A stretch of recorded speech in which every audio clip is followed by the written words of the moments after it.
Like, the best ping pong player is just as talented as the best basketball player. That doesn't mean they're going to get paid the same.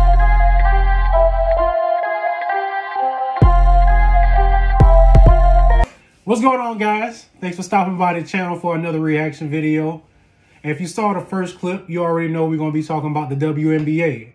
But before we get to that, I just want to talk to everybody that's watching this video right now and say I hope you're having a good day. And if you're not, just keep on going and it'll get better. I promise you that. But anyway, if you saw the first clip, you already know we're going to be talking about the WNBA. And that clip is from Gil's Arenas podcast, where your boy Gilbert Arenas checks the clock.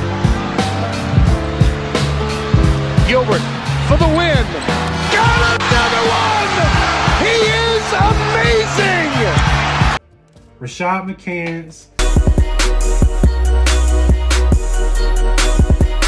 Kenyon Martin, Dim dark. Kenyon.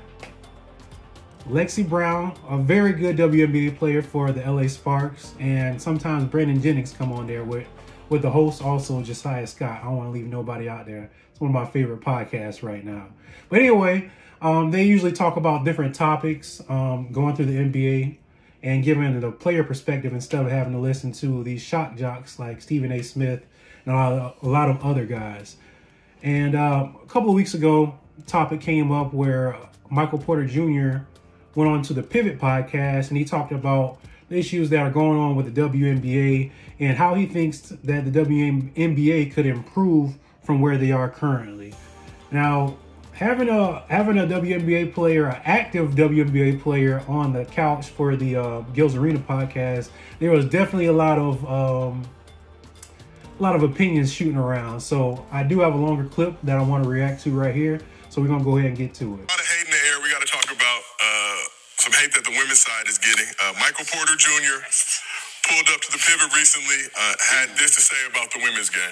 And they're very talented, but so is a famous ping pong player. They're just as talented as the best ping pong player is just as talented as the best basketball player. That doesn't mean they're going to get paid the same because they play ping pong. It's what the people want to watch. You know what I mean? So as much as I understand females wanting the same treatment as men basketball players, it's a different sport. People, they're not packing out the arenas. Obviously, their TV deals aren't the same. So as much as I advocate for women and kind of the equality of the respect of their craft and all those things, I mean, you can't pay them the same thing, you know, but I do feel like there should be a little way to make a little bit more money for them because they are very talented. Correct. Yeah, I think the big thing. He could have used a better analogy than what he used, but I understand what he's saying. But I can understand how somebody could be offended by that as well. I don't believe there's any woman that believes she should be paid as a man gets paid. It's more about the revenue share. It's more about the percentage. And I think those things play into it. Well, it's not as exciting. It's not as exciting. It's not as exciting basketball. Yeah, you're not. They got to lower the rims. I would watch a girl coming down the lane. I would watch that. They need to lower the rims. They're actually...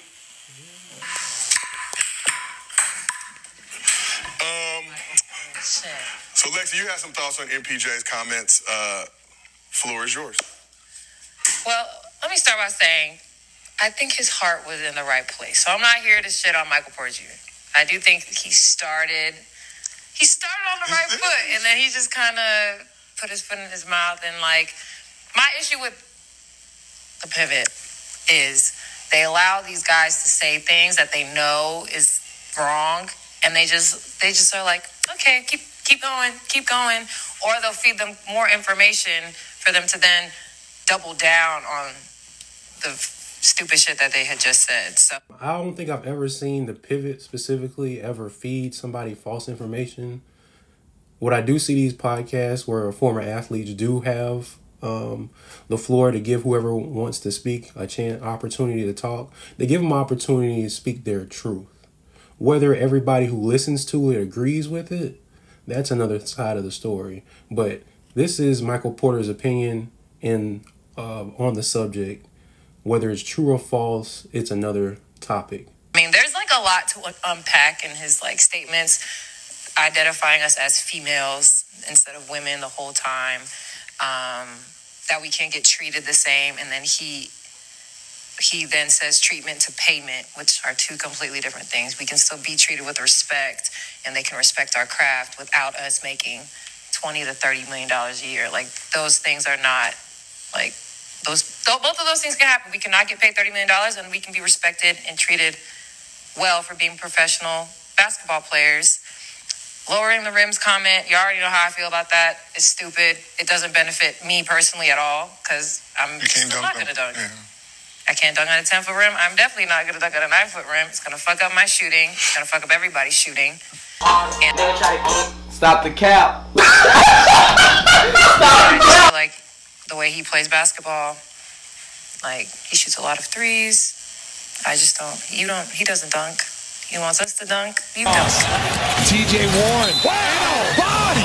What a highlight. Jokic, an absurd pass. It's a tired conversation, and This is the first time I've ever seen Gil that seems like he doesn't have anything to say. Because if you watch this podcast, you know Gil always got something slick to say and a rebuttal to everything. But because of who's on the couch right now, they're trying to be as nice as possible. And it's giving disingenuous a little bit. But I can understand you don't want to lay on somebody who's already being attacked from the outside of the group. But in reality of things, I feel like where he's coming from, or where Michael Porter Jr. was coming from with the dunking thing and lowering the rim, it's going to bring people who can be a casual fan who can just watch the TV and just see a female come down the lane, and like Aja Williams coming down the lane and raising up. Ooh! Men are going to want to see that. I would want to see that. But as far as like college basketball, in WNBA right now, it's not as interesting to me as even the women's college basketball sport right now. I love watching women's college basketball. I'm from South Carolina, so you already know what time it is. But anyway, I don't know if she's like willfully misunderstanding what he's trying to say. But let's see. Very annoyed with men continuing to create these spaces to discuss these things when they don't watch our games, they don't know us, they don't ask us our opinions about anything ever. And like, if you don't have to watch us play, that's fine. But like, for you to just sit there and just constantly shit on our craft, our product, and everything without really being tuned in, like, it's not right at this point. But again, you don't have to watch anything, but y'all always want to talk about us, so might as well watch us. Shit. Like, damn. Okay, I have a question. Okay. What is the problem? What is the solution? Right. Now, if we can't, one, answer the questions, and we can't come to any resolve about any of the conversations that's being had. Right, so a lot of times when we do ask the question, so what's the problem? Yeah. Everyone says the problem is the product. That's not the problem. There's great basketball being played. Nobody's saying that the WNBA doesn't put on good fundamental basketball. What we're saying is the entertainment value isn't there, so that's why your numbers aren't there. Like I said, I don't know if this is willful ignorance, because it's not like a conversation that's changed or the topic has changed. It's pretty much, I feel like the consistency of what men outside of WNBA are saying are pretty consistent. And I don't understand, like, how aren't we getting this? Anyway. Throughout the entire W. Then we're either getting compared to NBA, which everyone complains about how NBA is being played right now. So we either get compared to that, or we get compared to the 3 most marketed women's college basketball games of the entire women's college basketball season. So we're stuck in the middle, just getting it from both sides. If we were out there playing bad basketball, like, I would understand, but like, that's not the case. So marketing, promotion, our equity in our media deals, all that. It's like it's a very layered issue. Let me ask you this. You said you're playing good basketball, and you feel that. Yeah. So if we ask NBA players right now, are you guys playing good basketball right now? Do you think they would say yes? Consensus. It's like a consensus of. They say it publicly, so I can't hear their true opinions. But they would say, yeah, like, we're playing good basketball. Yes. So the real consensus and the real judgment doesn't come from the internal. Right. The players are always going to stay within the players' consensus. We playing pretty good basketball. We don't feel like we're playing basketball bad, but then you go to the fans and us, who we can say, hey, the basketball is shit right now when we watch the NBA. But it's not coming from our fans. It's coming from the people who have the voice. whoever. People who don't really watch the game. Right. Yeah. But when you look at the fans don't have a voice as much as we do as interpreting what the fans are telling us and feeding us, and we just push it out, right? Mm-hmm. So, like I said, the solution. What is the solution to you believing that y'all are playing good basketball, but the fans are showing otherwise because they're not coming out to support, which would change the sales, would change the concessions, and all of the things that make the W boom. And even for the NBA. The NBA would boom more if everyone felt the basketball was really being played at a high level. Now, if we got a bunch of guys scoring at a high level as they are, 70, 60s, 50s, how many ladies in the W are doing that, putting on a show? Right. Like Asia. She was, 55? Something like that, 57? That was the only outburst. And then you got Sabrina with the three-pointers. Those are the two things that we're looking at, like, all right, that will be entertaining. Enrique in Dallas, she shows some glass, some stuff. Point guard for the Aces is Chelsea. She shows her thing every now and again. But at the end of the day, where's the flash and dash? And we look at Juju. We look at Caitlin. Right. You look at Angel. Right. These are girls who are in college that give an entertainment quality, but they're not in a W. So when you talk about the solution, it's like, all right, you hear a bunch of people giving their opinion on the problem. We got to figure out how you guys can deliver the solution so it can be delivered to you guys. Right. Because if there is no solution, it's like you got to deal with everybody keep identifying the problem. But it's just, and I completely understand where you're coming from, but it's like we're getting shit on because our league is so small and so talented.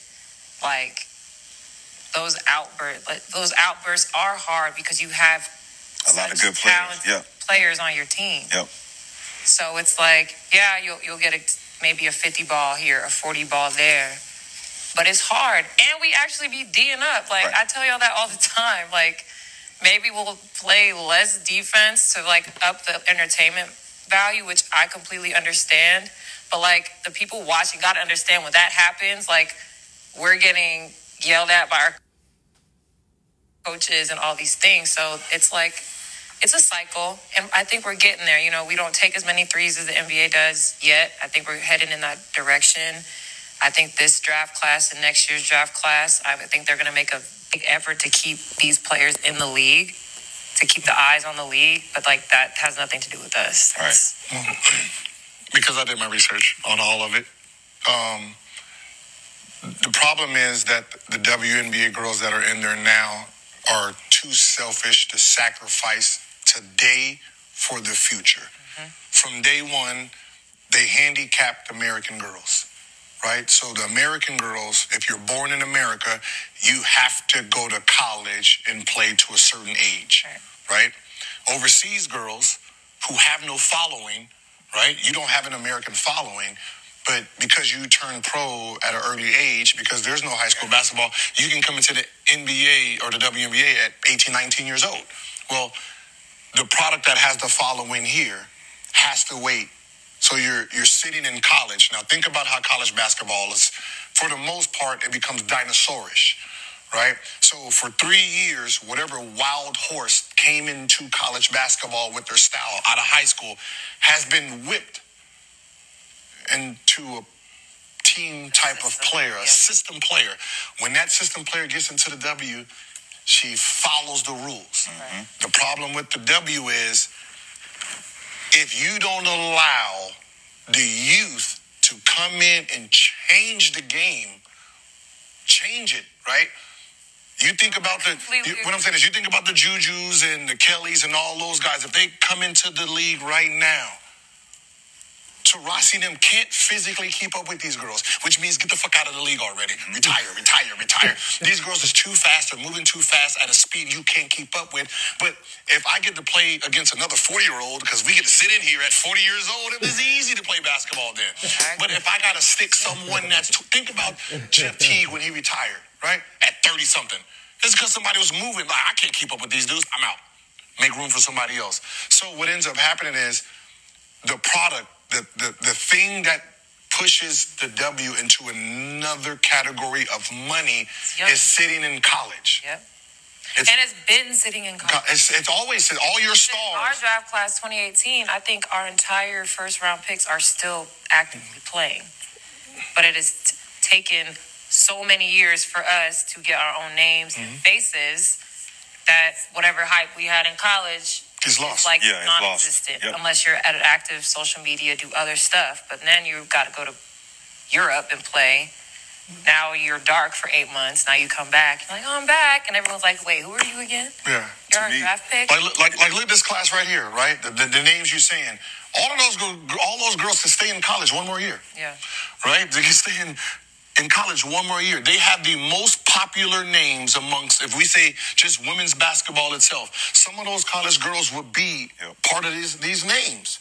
Some of them might be in front of W, like one or two, like most famous basketball player right now. One of those college girls is going to be one or two, right? Yep. And it's not a product inside the W, which those are the girls that's going to move the needles. Those are the girls that's going to get all the lipstick thing. Think about the youth that follows them, right? Those are the ones who buys the jerseys, buys the products. They're the ones who put money into the game. The NBA, when Jordan retired the first time, and they started using the youth, Kobe, KG, T-Mac. They started pushing the younger talent. Do you think if he didn't retire, that would have happened then? Probably not. Like, that's what I'm saying. Who's the Trojan horse that takes the W, right? If you're saying it's Juju, then you need to make a rule where she can come in now. She can come in now. Because the thing about the rule is, you're talking about a rule. You don't have to leave. So I've always been very much against that, letting them come out whenever rule, because then I think some girls will come out that shouldn't, and then what? But you don't have to. What I'm saying is, it shouldn't. Like, that's what I'm saying. Like the NBA, Kobe is not compared to Eddie Jones, right? That's who he's in front. Eddie Jones is an all-star. This kid is 18. We're not on the same playing field. I know his trajectory, so he has a spot no matter what. Right. He's protected no matter what. My number one pick coming out of high school, 18, right? She is protected no matter what because, one, her understanding the hits, understanding being the pro, by the time she would have got in here versus... Yep. Like, she's, even though she don't play this year, she battles with you guys in practice every day. By the time by the time it would be her regular rookie year, she'd be 3 years in, she might be a dominant pro by then, right? Those and dudes, it's called women's basketball. There's women out there everywhere that supports the game. So you lowering the rim to 7 foot and 6 foot, who gives a fuck what we think? My daughter's not watching the game for dunking. Right. She's not watching the game for this. She's watching the game for what it is because that's how she plays it. So that's your fan base. You have to... Oh, yeah, tapping on women. Like high school... Think about high school girls and college girls. Your fan base, they play a whole different... Think about what I'm saying. They live a whole different style and play a whole different style than you. They dress... They roll their little shorts up, thigh. Y'all got on long shorts. Y'all are old women to them, right? I don't wear long shorts. No, I'm just saying for the most part. Y'all. I'm real cute on that word, please. No, think about it. So after watching that video, I'm gonna be straight up with you. I felt one way coming in, and then after actually listening to Lexi and doing my research and looking at this, like I said, these numbers are crazy.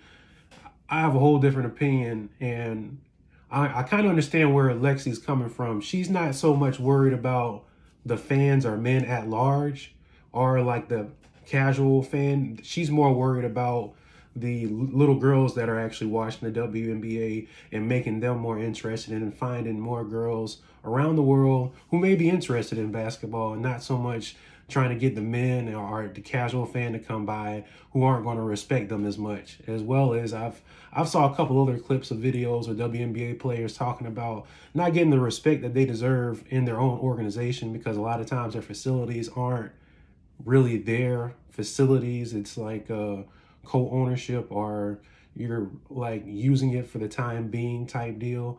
And like I said, I have some numbers here that I thought were very interesting. I'm just going to go by comparison between the WNBA and the NBA. The max amount of people that can be on a roster on a WNBA team is 12 people. There are no additional like 10-day contracts or nothing like that. Compared to the NBA, the max roster is 15 and the minimum is 12, with 2 additional 10-day contracts you can use. So that's 17 people that are being able to play NBA basketball for a team. As far as the revenue, in 2022 was projected to be $60 million. And then in 2023 for the WNBA, it went all the way up. The projected revenue went all the way up to 180 to 200 million. So they're doing pretty good with as far as progress coming through the years. But compared to the NBA, the revenue is crazy. It was 10 billion just in 2022. So there is no comparison when it comes to revenue. We all knew that already. So the average salary, which also, like I said, if you're not making that much, if you're not bringing that much money in, you're not going to be able to pay your employees that much. So the average salary for a WNBA player is $102,000. Like I said, for an average person, for me, I would love that. It'd be life right there. But for a professional athlete, and especially compared to the NBA, that's tough. So, you know, a lot of times these female athletes are going to have to go overseas and play extra basketball. So that's even more wear and tear on their bodies. But compared to like I said, the NBA, everybody know the NBA players balling. But the average salary for the NBA player in 2022 was 9.6 million. Yeah. They own it. Regardless of your agent, all the taxes and stuff, you still gonna be a millionaire at the end of that. But now we're gonna go to the highest viewed game. This is what it matters more, where me and a lot of other guys and people who listen to the WNBA players talk about them wanting to improve the game. The highest viewed game in 2022, they had 852,000 views when it peaked at 1.1 million.